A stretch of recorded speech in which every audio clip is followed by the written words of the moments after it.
Bonjour et bienvenue à tous dans cette vidéo où l'on apprendra ensemble à effectuer des acquisitions d'images mémoire sous Linux. Quand on souhaite effectuer une acquisition de mémoire sous Linux, on peut passer par différents processus. J'ai choisi donc le processus le plus simple qu'on peut adapter en tant qu'initiation à l'acquisition de mémoire sous Linux.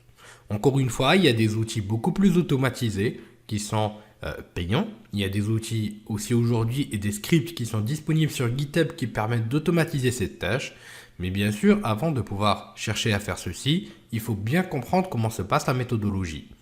Mais aussi, il faut savoir que sous Linux, il y a beaucoup plus de complexité que sous Windows.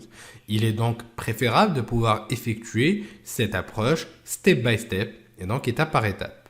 On commence donc tout d'abord par l'identification de la version de la distribution qu'on va pouvoir mettre en place. Cela nous permettra par la suite d'acquérir certaines informations qui vont nous permettre de choisir certains fichiers au niveau de la création de profil, donc des fichiers convenables lors de la création de profil Volatility. Ensuite, on va générer grâce à LIM qui est en fait un Loadable Kernel Module, donc ce qu'on appelle tout simplement un module complémentaire au kernel Linux, donc qui permet d'étendre ses capacités et donc d'aller récupérer et d'effectuer des captures mémoire. Ce module qu'on appelle KEO, donc Kernel Object, va nous permettre par la suite d'effectuer une capture d'image mémoire en fonction de la structure et en fonction de la composition et du type de kernel au niveau duquel on fait face. Par la suite, on va pouvoir créer un profil Volatility qui va nous permettre ensuite d'analyser cette image mémoire convenablement. La première des choses à faire quand on est au niveau de notre infrastructure ou de notre lab, c'est de pouvoir effectuer un uname-a afin de pouvoir identifier donc la version exacte du kernel qu'on est en train d'utiliser ainsi que la version Ubuntu. Je vais donc copier cette information et la garder quelque part. Je peux ouvrir un gedit en background, donc le e-commercial ici c'est pour l'ouvrir en background et je vais coller cette information qui me sera utile par la suite. Ensuite, je vais me diriger vers mon navigateur et plus précisément au niveau du repo de LIM. Comme je vous l'ai dit au préalable, LIM est un LKM, un Loadable Kernel Module. Donc, ce dernier nous permet de faire de l'acquisition de mémoire volatile, donc de l'acquisition de RAM Linux et aussi de manière globale sur une distribution sur une machine ou sur un ordinateur ou un serveur, mais aussi c'est fonctionnel pour Android vu qu'Android c'est une base donc d'un kernel Linux. Je vais donc récupérer l'adresse du repo et je vais tout d'abord m'assurer que tout est bon en effectuant déjà un apt install git. Donc il faut voir s'il est installé. Pour moi c'est le cas donc il n'y a pas de souci. Et bien sûr assurez-vous d'être en route quand vous effectuez ces opérations. Ensuite, je vais faire un git clone donc de mon lim. J'effectue donc mon git clone, je vais récupérer lim et ensuite je vais me diriger vers le dossier de ce dernier. Je suis donc prêt à pouvoir créer le module que je vais pouvoir injecter, ce qu'on appelle un Loadable Kernel Object ou Kernel Object. Donc c'est avec une extension KO, donc KO, qu'on va pouvoir générer ou qui sera générée à travers le script qui se trouve dans src. Donc, une fois sur src, je vais donc simplement faire un make, comme vous pouvez le voir. Il va donc tout simplement bâtir mon kernel object en fonction donc des informations et de la structure et du kernel de l'OS qu'on est en train d'analyser. Je vais donc exécuter ce dernier et comme vous pouvez le voir, regardez ici, on retrouve les headers liés au kernel bien précisément et donc à la version qu'on a pu identifier tout à l'heure. Vous allez aussi comprendre par la suite pourquoi on en a besoin. Donc regardez, le 540.135 ici pareillement, j'ai une 540.35, donc la version exacte qui va être utilisée. Maintenant, je peux faire un ls et je peux clairement voir mon kernel object qui a été généré par lim. Maintenant, on peut donc créer notre image mémoire sans aucun problème. On va donc continuer notre approche en utilisant cette fois-ci la commande insmod. Insmod, en fait, c'est une commande qui est très intéressante et qui nous permet de pouvoir charger des modules kernel, donc LKM notamment, donc des kernel loadable object, et donc de pouvoir étendre ces fonctionnalités-là. InSmod est donc une des commandes les plus intéressantes et ça permet de pouvoir lier, comme on a dit, un module dans le noyau en cours d'exécution, ce qui est vraiment très intéressant pour nous, notamment pour faire des acquisitions de mémoire. Afin de pouvoir faire ceci, c'est très simple. Je fais un InSmod et je choisis mon kernel loadable object, comme qui suit, donc le fichier KEO que j'ai généré tout à l'heure. Et ensuite, je choisis là où je veux mettre en place donc mon fichier mémoire. Attention, le fichier mémoire peut être assez lourd, donc il faudra choisir un disque dur externe, un fichier partagé, notamment notre fichier partagé qu'on a déjà vu au préalable au niveau de cette distribution Ubuntu basique. Sinon, vous pouvez revenir aux vidéos précédentes si vous ne l'avez pas vu. Donc dans mon cas, je vais choisir le dossier mount, donc qui va pouvoir contenir mes différents éléments et donc mes fichiers. Donc les fichiers que je suis en train d'exporter, c'est donc principalement mon fichier ou mon dossier partagé où je vais exporter toutes les informations. Donc maintenant, il faudra choisir l'emplacement que je souhaite ou là où je souhaite mettre en place tout ça.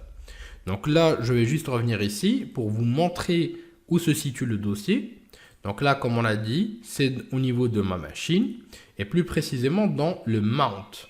Donc ici, je retrouve le mount et en fait, c'est le dossier memory que je vais retrouver par la suite. Et c'est dans ce dossier-là que je vais tout mettre. Donc là, c'est mon path, donc mount, memory. Et ensuite, je vais donner un nom à mon fichier que je suis en train d'exporter.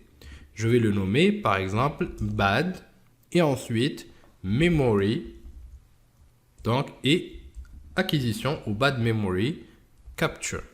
Je vais lui donner une extension, par exemple, .mem, et je vais choisir un format. Donc, l'option format me permet de le faire. Soit ça peut être un format RAW, dans mon cas, je vais choisir un format lim. À partir de là, tout est bon pour pouvoir commencer à manipuler ou commencer à pouvoir capturer mon image mémoire. Et donc, j'exécute ceci et je vais attendre le temps de l'export de mon image mémoire. Maintenant, mon fichier est bel et bien créé. Je peux voir sa taille directement ici, qui est de 4 gigaoctets. Maintenant, la prochaine étape consiste à aller récupérer Volatility afin de pouvoir créer le profil adéquat à notre OS, donc, ou à notre distribution. Donc, je vais récupérer l'adresse du repo. Ensuite, je vais faire un git clone comme qui suit. Et en fait, récupérer le repo. Voilà. Ensuite, je vais aller vers Volatility et me diriger vers Tool et Linux. À ce moment-là, en fait, ce qu'on va effectuer, c'est tout simplement qu'on va générer un fichier qui va en fait être ce qu'on appelle un fichier dwarf. Ce fichier dwarf est spécifique à chaque version Linux. Et ce fichier va en fait représenter la structure du kernel spécifique à cet OS-là. Donc c'est primordial pour l'analyse des images mémoire et c'est vraiment spécifique à chaque version de distribution. Maintenant, on va aller effectuer un petit make comme qui suit et on va attendre quelques secondes le temps que ça puisse se lancer. Maintenant que c'est fait, on a en fait la possibilité de récupérer notre module dwarf. Je peux donc maintenant copier ce module, donc voilà, et le mettre dans le mount memory afin de pouvoir l'utiliser par exemple sur des machines distantes ou d'autres machines pour l'analyse. Il nous reste un dernier élément, ce qu'on appelle le system map file, qui représente tout simplement une table de symboles utilisée par le kernel.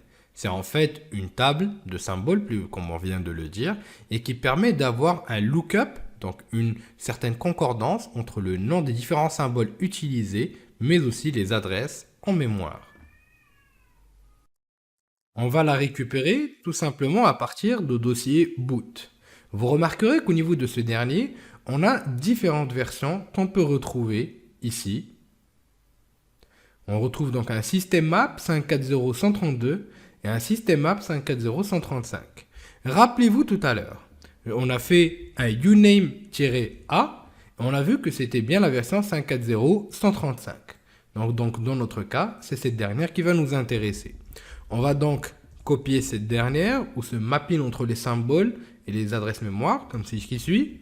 Et on va déposer cette dernière au niveau de notre mount et plus précisément au niveau du dossier memory. Donc là, notre dossier partagé.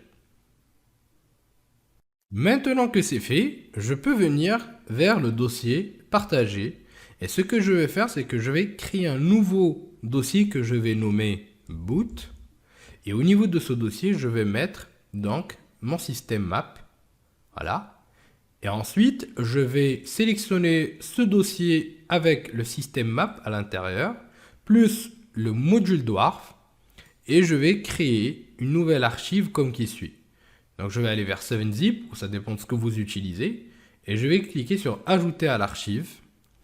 Et ensuite, je vais choisir bel et bien, bon, c'est un zip par défaut. Je vais lui donner un nom parce que ce sera le nom de notre module ou de notre profil, excusez-moi, sous Volatility. Je vais nommer Linux Ubuntu Bad Profile. Et ensuite, ce que je vais faire, c'est tout simplement, je vais cliquer sur OK. Donc maintenant, nous avons les éléments qui nous intéressent, notamment notre capture mémoire et le fichier lié au module qu'on va pouvoir utiliser. Maintenant, je vais me diriger vers ma distribution Tsurugi. Une fois ma distribution Tsurugi lancée, je vais aller vers mon terminal. Ensuite, je vais aller vers OPT et puis Volatility. À ce moment-là, j'ai mes différents dossiers. La prochaine étape va pouvoir consister à copier le module qu'on a pu créer tout à l'heure au niveau du dossier adéquat de ces derniers. Afin de pouvoir le faire, il suffira de pouvoir copier le zip qu'on a récupéré au niveau ou qu'on a créé tout à l'heure. Et en fait, on va le récupérer de mount, HGFS, ensuite memory. Et là, en fait, j'ai mes fichiers. Ce qui m'intéresse, c'est le Linux Ubuntu Bad Profile. Ce dernier, je dois le copier plus précisément dans Volatility, puis Plugin, et ensuite dans Overlay, et ensuite dans Linux. Donc maintenant, il me demande bien sûr de passer au mode sudo pour pouvoir effectuer ma commande, ce qui est tout à fait normal, donc je n'ai pas fait attention. Donc je vais passer ou je vais exécuter la commande au mode sudo, ce qui est parfait. Je vais passer au mode sudo-ware aussi avec un sudo-s. Et maintenant, je vais exécuter mon volatility, donc à l'aide de la commande python 2.7 vol.py. À ce moment-là, je peux vérifier grâce à la commande --info et ensuite en effectuant un pipe avec un grep donc du nom de mon profil. Par exemple, je peux choisir le nom ou une partie du nom de mon profil, par exemple bad, et j'exécute la commande. Et là, je peux voir que mon profil est bel et bien chargé, ce qui est vraiment parfait et excellent pour moi. Je peux donc utiliser le profil ou ce profil bien précis pour effectuer mon analyse. Je vais donc créer ma petite commande. Donc là, en fait, concrètement, je vais supprimer tout ça. Donc là, je vais laisser juste la première partie. Et je vais choisir à l'aide de l'option -f le fichier en soi, donc qui est dans HGFS. Ensuite, memory, et qui est en fait mon fichier, si je me rappelle bien, Linux Ubuntu bad profile. Non, en fait, non, j'ai fait une petite erreur là-dessus. C'est plutôt le bad memory capture.mem. Ensuite, je vais enchaîner avec le profil à utiliser. Donc là, je vais choisir grâce à l'option profile, le profil que je vais utiliser et qu'on a identifié tout à l'heure.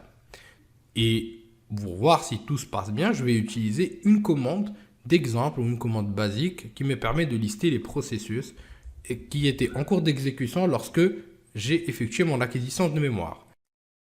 Voilà, donc je vais utiliser mon Linux ps list et je vais l'exécuter et attendre quelques secondes le résultat. Si tout se passe bien, je devrais effectuer ou je devrais avoir un retour des différents processus qui étaient en cours d'exécution lorsque j'ai effectué ma capture mémoire. Et donc, comme vous pouvez le voir, j'ai pu extraire les informations des différents processus qui était en cours d'exécution. Et en fait, maintenant, je peux effectuer mon analyse, donc à l'aide de Volatility. Il existe bien sûr plusieurs possibilités, plusieurs commandes, et vous pouvez retrouver toute la référence des commandes au niveau du wiki officiel de Volatility. Dans notre cas, nous avons une étude de cas à la fin de ce chapitre, au niveau de laquelle on va pouvoir mettre en place certaines commandes afin de détecter donc des activités malveillantes. Voilà de manière générale comment créer donc un profil Volatility sous Linux. Je vous remercie et je vous dis à la prochaine vidéo sur Alpha.